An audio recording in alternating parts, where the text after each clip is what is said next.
episode. Welcome back to the Hayden show, where we are still continuing our little Marvel live action TV show Ranking. Ranking. Yes. Ranking.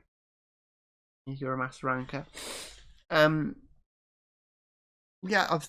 This is the start of the Fox Duology. That word. Fox series, whatnot. Yes.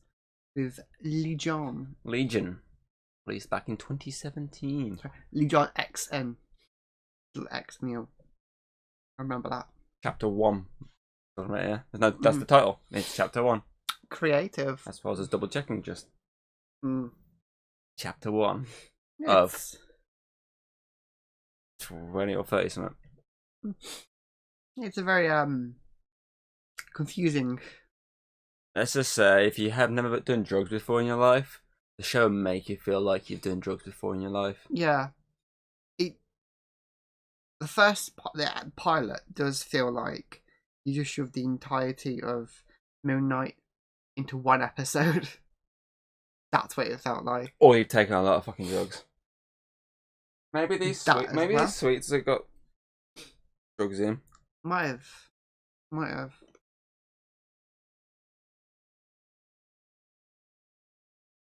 Maybe. At least you're not sniffing them. No.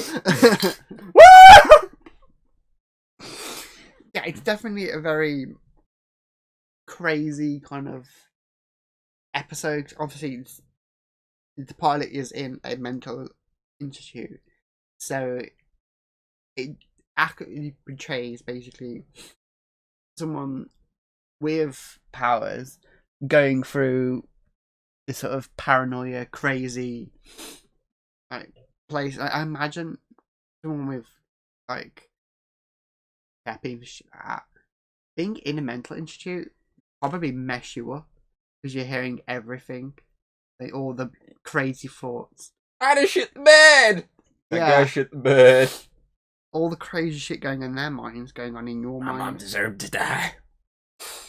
So he would definitely be messing you up, I think, and it comes quite clear throughout the episode that he's Lily Bambooni. Yeah, he doesn't really know what's real, what's not. And as an audience, we don't know what's real and what's not because it's that's thing all over the place. We are literally as out of it as he is.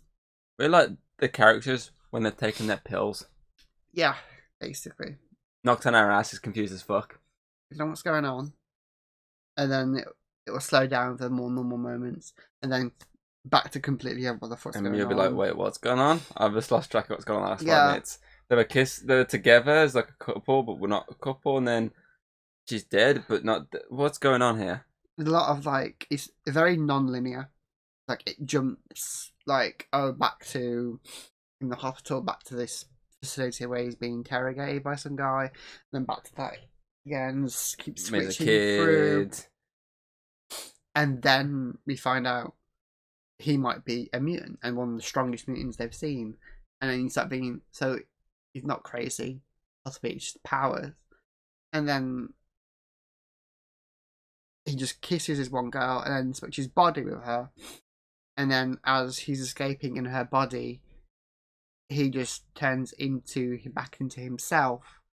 And it's confusing because you don't know, wait, does that mean her powers temporarily? Or was he the one that's sent them back?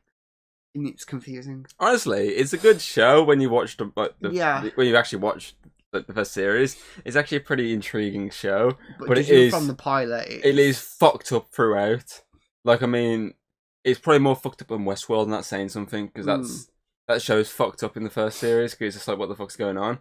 Like, which timeline am I a part of? But this is like Westworld.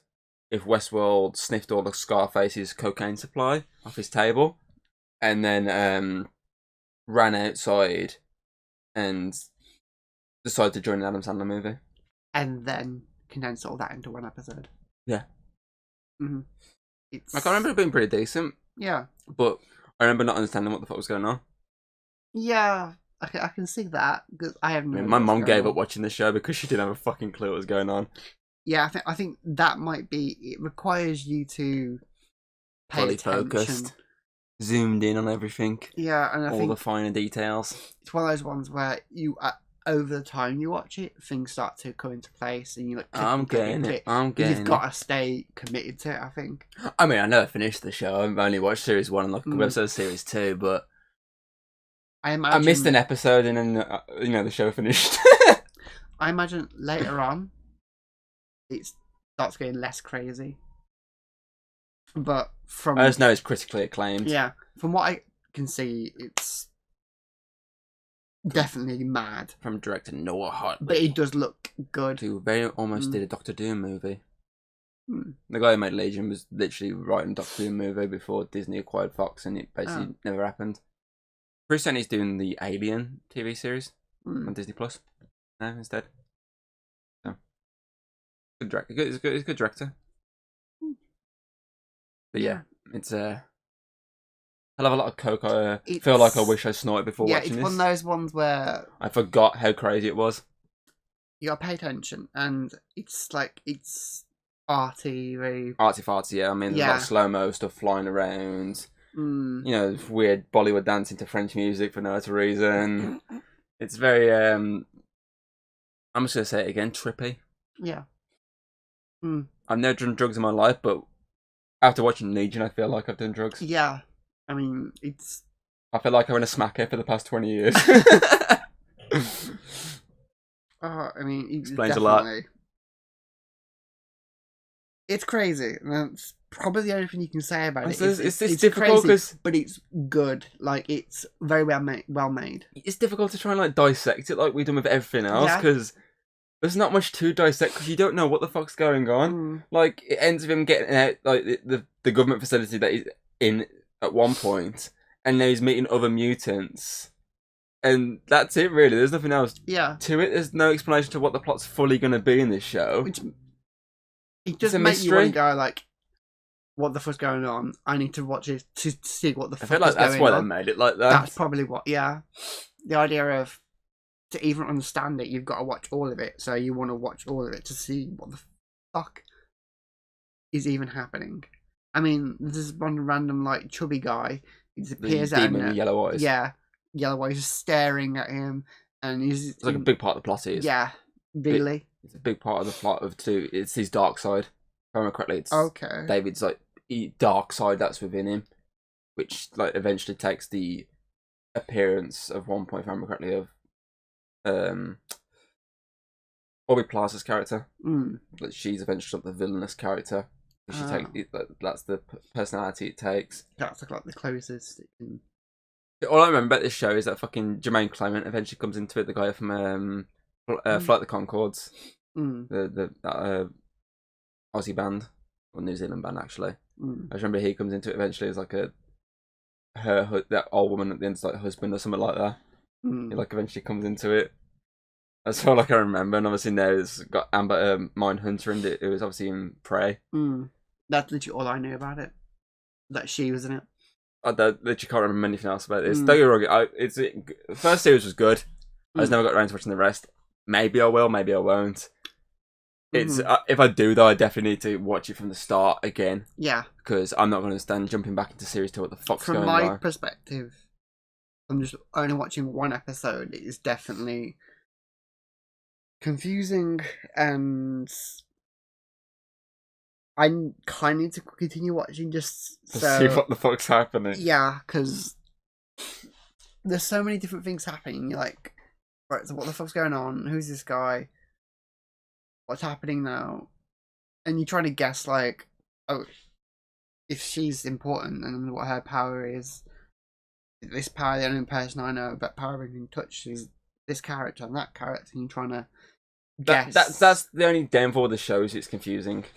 Yeah. The other downfall is some dodgy CGI effects at the end. The rocks flying looked quite dodgy. It looked a bit B-movie dodgy. Yeah. I don't know why. It just did. I'm guessing it's because they didn't have that much of a budget for stuff like that. They put the budget more in the practical side of it rather than the digital side of it, because it does look a bit iffy. That's my only complaints, really. It's hard to follow at times, and obviously the CGI is a bit iffy. things are hard to follow. Like, it's a double-ended sword, really. It looks good. It's a very interesting concept, but also it kind of alienates an audience as well. Those who find it hard to follow smarty little stuff like this, i.e., my mother. Mm-hmm. It's one of those ones where you gotta be invested into it to watch it. Really, if you want this easy, throw it on. This is definitely not. Yeah, honestly, she had the same impression as you when watching it. Going when you said to me, "What the fuck is going on right now?" Same thing she said to me while watching it with me. What the fuck is going on right now? Yeah, it's difficult to try and dissect it as much as the others because it's that you have to experience it for yourself. It's difficult for someone like us to try and review. It's definitely something you need to experience. Like everything else, you can review it and like dissect it, and like it's easy to follow this and that. Simple 20-minute review, done. Whereas this, it's something that's not easy for us to chop. Like it's hard to explain because it's hard for us to even understand. So there's that side of it. So it's easy for us just to say, watch it to understand it yourself, and you won't fucking understand it either. And if you manage to sit through all 3 series, fucking hats off to you. Please tell us what the fuck is going on. That's your job for today. Put it in the comments below. There's no questions. It's just put in the comments. Binge watch all of them. Tell us what the fuck's going on. Binge watch it and explain it to us, please. Can you think of anything else to say? Because there's not. I mean, we talk about the camera angles and stuff. There's not too much to say. It's just. I mean, from the first episode, you don't really know. You got a joint smoke up before watching. You know, the main character's called David, and he's possibly the strongest mutant ever. And then you know the character, love interest is Sydney, and you can kind of guess that Para's body swapping, but like, isn't outright state if that's her power or if that's just him. Not really fully say. It's hers. Hers the body swap. It's obvious. It's pretty obvious. But it's not fully explained. No, it's not explained. Nothing's really explained in this episode. It's just batshit crazy. Yeah. So how are we supposed to explain anything if there's nothing to explain? Precisely. So it's it's hard to talk about. That's what I mean. If you can't talk about it, we're going to have to call this episode short. Yeah. Quickie. I'll get your ratings for you. Get the ratings. Because it's a quickie. There we are. That's your ratings so far. Remember, look into the camera. I would say that the trippiness of the pilot does hinder it, but also it's kind of adds to it as well in a way because it's very creative and interesting concept. But then even I'd still prefer Iron Fist over, but I would prefer to play it. They're going below Iron Fist to this. Yeah, because judging from just the pilot. Oh yeah, well, just true. The pilot. Obviously, I imagine the series would be better, way better, but from just the pilot, you're not invested. Yeah, because like it's confusing. It's too what the fuck with Iron Fist. At least you want to see him become Iron Fist, and you at least want to see how it ends up, even if it's shit. You still want to see what it's like. And from the pilot, it's confusing. So I would say at least just straying on 60. 60. Still better than Blade. But... yeah. Okay. Well, that means Legion slots straight into 10th place. It now goes into the hot seat before next week. Yeah. Obviously, Blade then gets knocked down to 11th out of the top 10, so that's another one that's gone. But obviously, Legion now suffers the wrath of Hayden by sitting in the hot seat for a week and possibly getting knocked out of the hot seat next week to down below. Okay. A question I can really ask is, would you like to see other like maybe obscure X-Men characters getting like a TV show, or even just X-Men characters in general getting like a TV series? Because I mean, David's quite not a mainstream X-Men. Like, yeah, a lot of them, so it's a bit different getting this sort of show. Mm. So would you be interested in something like that, maybe? Mm. Just less trippy as fuck. I just want more X-23. All I want. That is you. Anyway, next week we'll be moving on to the last of the Fox duology, which is of course The Gifted, which was released the same year as this, but only went for 2 series. It's what I've watched as well. Yeah, we hope you enjoyed us trying to figure out what the fuck's going on with Legion, and please do, if you've seen Legion, explain to us what the fuck's going on in the comments below. And we'll see you next week for The Gifted. Bye. If you like what you've seen, don't be afraid to throw us a little like and subscribe. That's always very appreciated over here. And, well, I'll see you on the next video.